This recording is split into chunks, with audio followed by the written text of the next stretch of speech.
This podcast is part of the Deluxe Edition Network.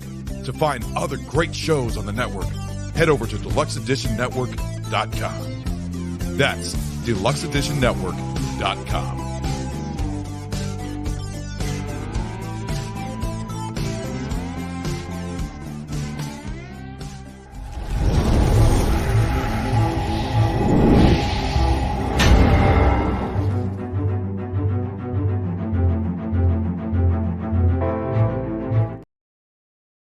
Hello, everyone. Welcome back to another amazing episode of the Stephen Gervais and Friends podcast, part of the Deluxe Edition Network.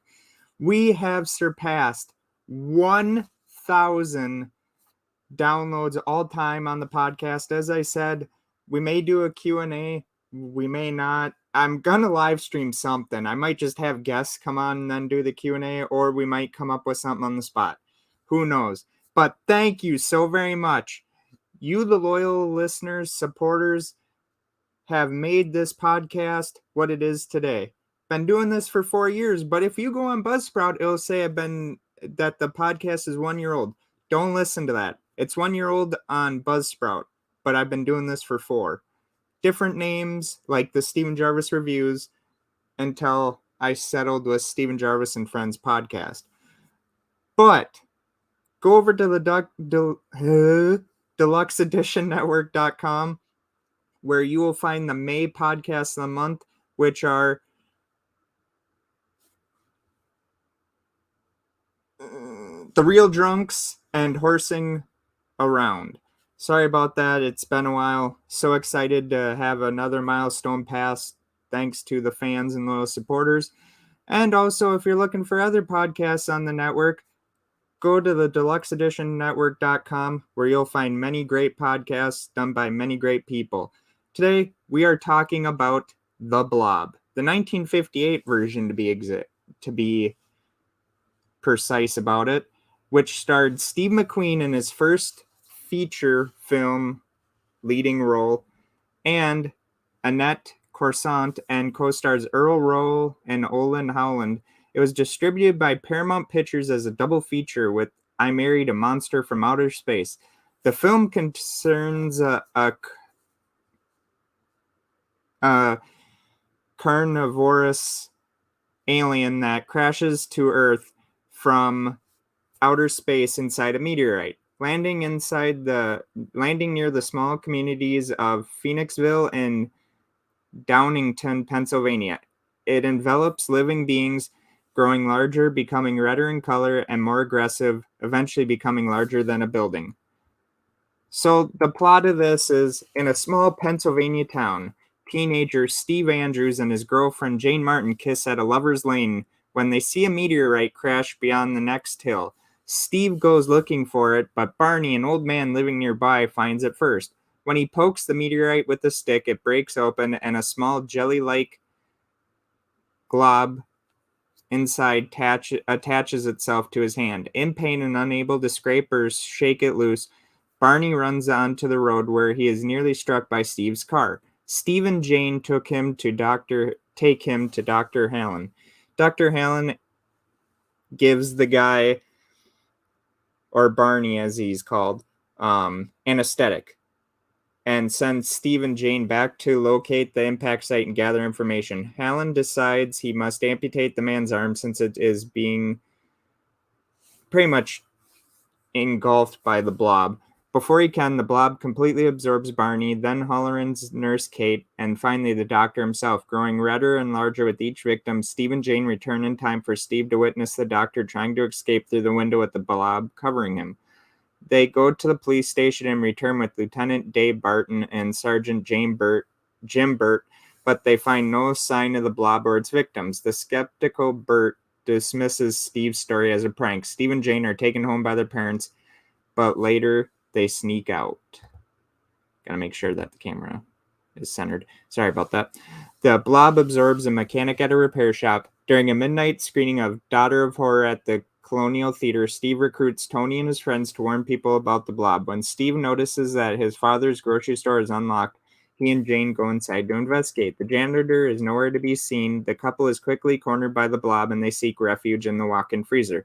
The blob oozes in under the door, but quickly retreats. Steve and Jane gather their friends and set off the town's fire and air raid alarms. The responding townspeople and police still refuse to believe them. The Blob enters the Colonial Theater and envelops the projectionist, then oozes into the auditorium. Steve is finally vindicated when screaming people flee the theater in panic.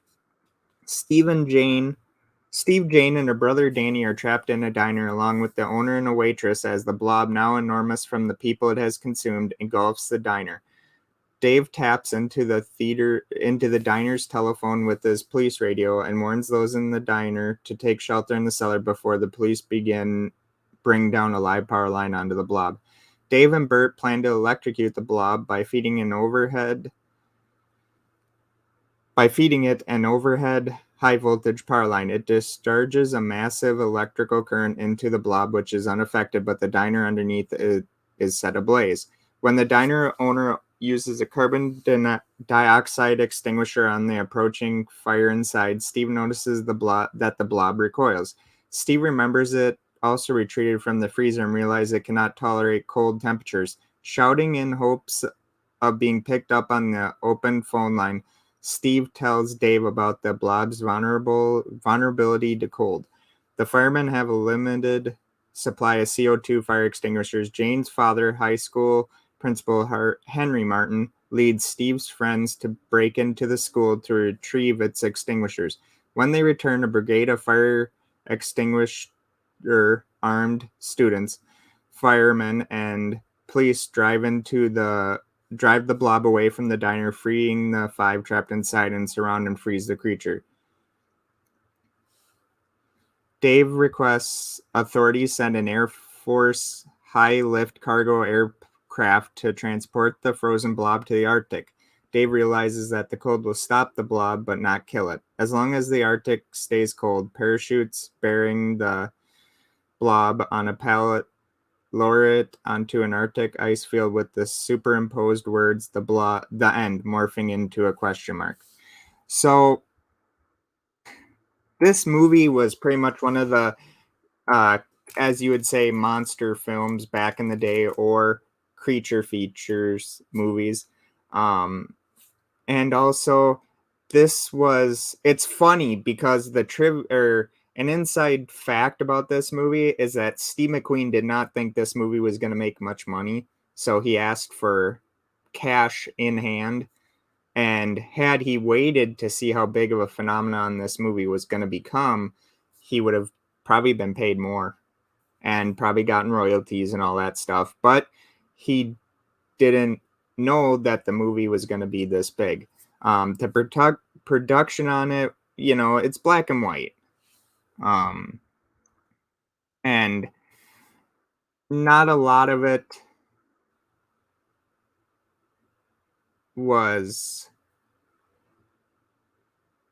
again, like we said, it's a creature feature movie. Steve McQueen was 28 years old at the time. He received $3,000 for his starring role. He turned down an offer for a smaller upfront fee in return for a 10% share of profits, thinking that the film would never make money. He needed his signing fee immediately to pay for food rent. However, the Blob ended up a hit, grossing $4 million at the box office. The film's tongue-in-cheek title song, The Blob, was written by Burt Bacharach and Mac David. It became a nationwide hit in the U.S., peaking at number 33 on the Billboard chart on November 9, 1958. It was recorded by a studio group who adopted the name The Five Blobs. The vocals are all sung by singer Bernie Nee, overdubbing himself. It's commonly misbelieved that Bacharach wrote the song with his famous songwriting partner Hal David, but David's brother Mac wrote the lyrics.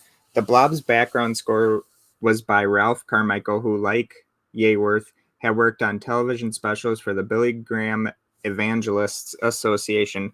It was supervised by the director's wife, Jean Yeworth. It was one of only a few film scores Carmichael wrote. He composed different opening music for the film, a piece called Violence, and intended to start the film on a serious, frightening note. However, the director chose to replace it with the novelty song The Blob to encourage audiences to view it as campy fun. and the song has contributed to the film's enduring popularity. The original score and title song were both included on the soundtrack album, which was re-released in 2008 on the Monstrous Movie Music soundtrack label.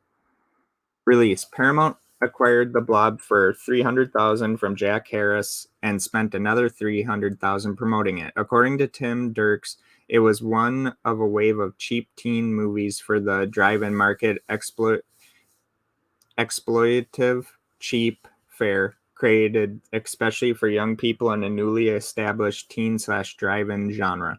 Harris eventually bought the rights back from Paramount, and Allied Artists Pictures Corporation reissued it as a double feature with his and Yawer's Dinosaurs in 1964. Reception. When The Blob premiered as the B film on a double feature with I Married a Monster from Outer Space, it was quickly moved up to be the main feature. Audiences liked it, but critics were not as kind. The New York Times highlighted some of its problems and identified some of the positives. Although Steve McQueen's debut was not one of them, on director Irvin Yawor's work, they wrote, "Unfortunately, his picture talks itself to death. Even with the Blob nibbling away at everybody in sight, and most of his trick effects under the direction of Irvin S. Yaworth Jr. look pretty phony. On the credit side, the camera very snugly frames the small town background, a store, a church spire, several homes, and a theater. The color is quite good. The Blob rolls around in at least a dozen horrible-looking flavors, including raspberry. The acting is pretty terrible itself. There is not a single becomingly familiar face in the cast, headed by young Stephen McQueen and Annette Corset." Variety had a similar reaction, seeing McQueen as the star, gamingly giving the old college try, but that the star performance, however, are the deluxe color camera work of Thomas Spalding and Barton Salone's special effects. This movie would later have a sequel called Beware the Blob, which was directed by Larry Hagman, who was from the TV show Dallas. And it was originally released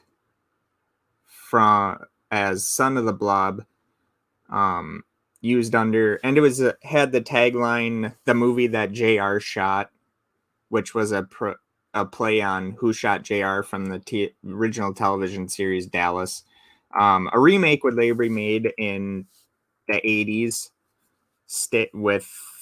it was kind of more horror, I would say, not so much campy. And then now, supposedly, there was supposed to be another remake, where Rob Zombie was working on it, but he later left. Then Simon West was attached as director in 2015. But,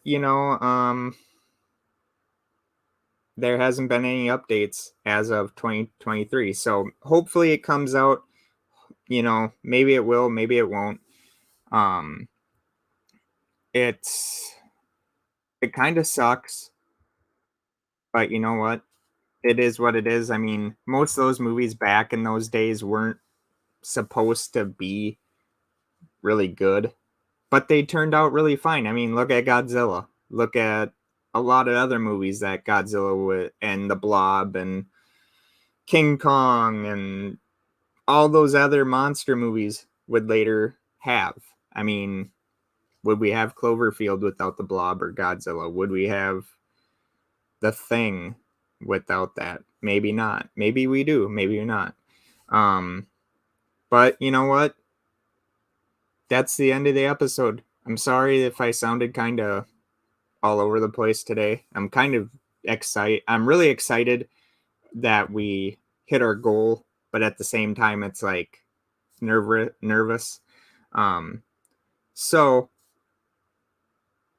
I'm gonna plan the live stream probably next month, I would say, because we're still in the process of moving. Friday I'll be on Kyle Flett's show, which is Flet's movie and Pop Culture 13. I can't remember what we're talking about, but I'll remember it on Thursday, which Thursday I'll be filming 2 episodes, one to release on Saturday because we officially move on Saturday, weather permitting. Hopefully it's still a great day that day. And then next Tuesday, I'll be getting internet at the new place hooked up, so you'll be able to hear me next Tuesday as well. But yeah, if you haven't checked out the song Beware the Blob, oh my god, it is so campy. It really is. It's like, beware of the blob, it creeps and creeps all along the floor. It's really weird. But hey, it's still a good movie. It's catchy, or good song. It's catchy. So yeah, please go over to the deluxeeditionnetwork.com where you will find the May podcasts of the month, which are Horsing Around and The Real Drunks. They're great people. They love what they're doing. I think Horsing Around only does one a month. Who knows? Maybe I'm wrong on that. But still, worth a watch. Also, go check out the Talking Shit Show with Brian and Mark Bensett Jr. Great group of people over at that podcast or show. I don't know if they consider it a podcast or a show, but it's still great. Again, Flet's movies and Pop Culture 13. Kyle's an amazing person. You can even check out my bosses, who are Casey and Ray, who do their own podcast, which is the Deluxe Edition podcast. And you can also check other podcasts out at the deluxeeditionnetwork.com. Thank you so very much. I love all the support. I want to thank my team. I want to thank the network. But most importantly, I want to thank you, the fans. You, the fans, have made this so enjoyable. So now we're going to another milestone. Hopefully we can achieve it pretty soon. But if we don't, I'll keep trying, because that's all I gotta do. I gotta keep trying, and hopefully you guys like what I put out. Thank you so very much. I'll see you on Thursday. I love y'all.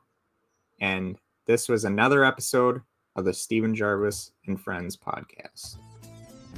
This podcast is part of the Deluxe Edition Network. To find other great shows on the network, head over to deluxeeditionnetwork.com. That's deluxeeditionnetwork.com.